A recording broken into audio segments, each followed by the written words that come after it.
Alors, c'est très simple. À la suite de nombreuses réunions publiques et de débats contradictoires, il y a eu tellement d'allégations mensongères autour du sujet de ce projet d'aéroport de Notre-Dame-des-Landes, expliquant que Nantes Atlantique était dangereux, saturé, le bruit insupportable pour les Ligériens.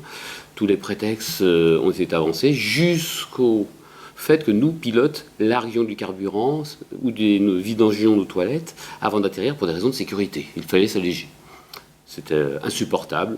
Nous sommes rentrés dans le débat. Alors, il n'y a pas un seul argument, il y en a plusieurs, ils sont multiples.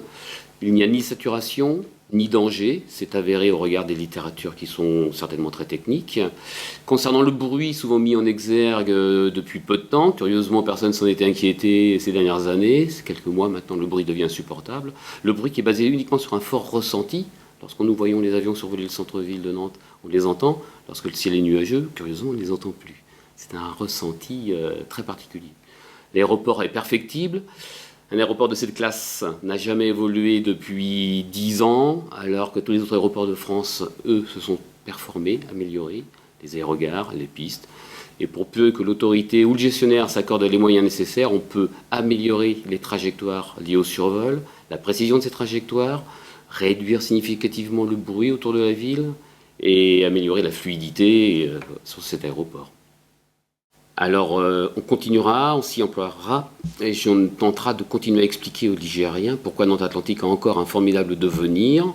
Cet aéroport répond aux besoins des compagnies aériennes, toutes les lignes principalement du point à point, province-province en Europe.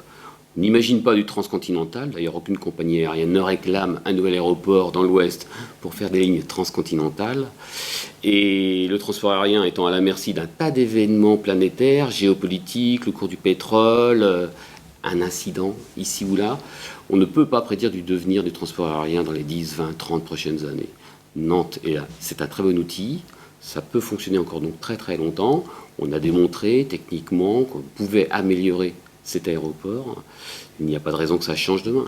De toute façon, il ne s'agit pas en France de faire un aéroport Notre-Dame-des-Landes ici à Nantes ou ailleurs en France. Aucune compagnie aérienne ne réclame un nouvel aéroport en France. Nous avons deux grands aéroports qui ne servent à rien pour le moment. Ils peuvent se satisfaire du marché en devenir.